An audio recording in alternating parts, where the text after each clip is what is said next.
One of the things psychologists have done for the last 20 years, especially the social psychologists, is push this idea of self-esteem. You should feel good about yourself. And I think, why would you tell someone 20 that? It's like, you should feel good about who you are. It's like, no, you shouldn't. Why should you feel good about who you are? It's like, you should feel good about who you could be.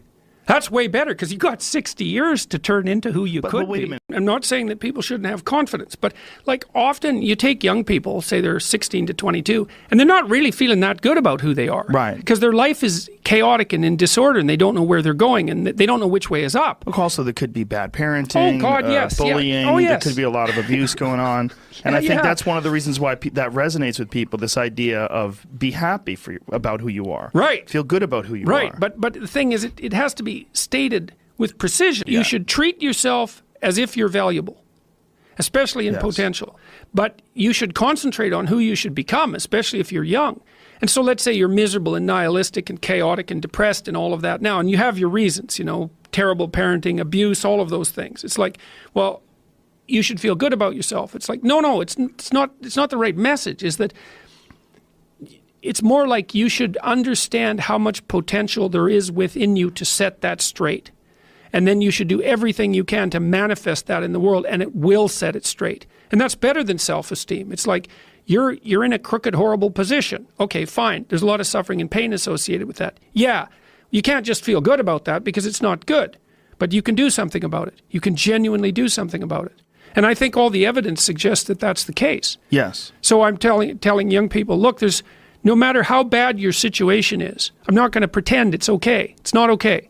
It's tragic, tainted with malevolence. And some people really get hurt by malevolent people, like, you know, terribly hurt. Sometimes they never recover. It's really awful. But there's more to you than you think. And if you stand up and face it with a positive, with a noble vision, with discipline and intent, you can go far farther to overcoming it than you can imagine. And that's the principle upon which you should predicate your behavior.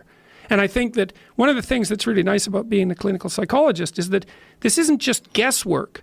Like, one of the things, we know two things in clinical psychology. One is truthful conversations redeem people.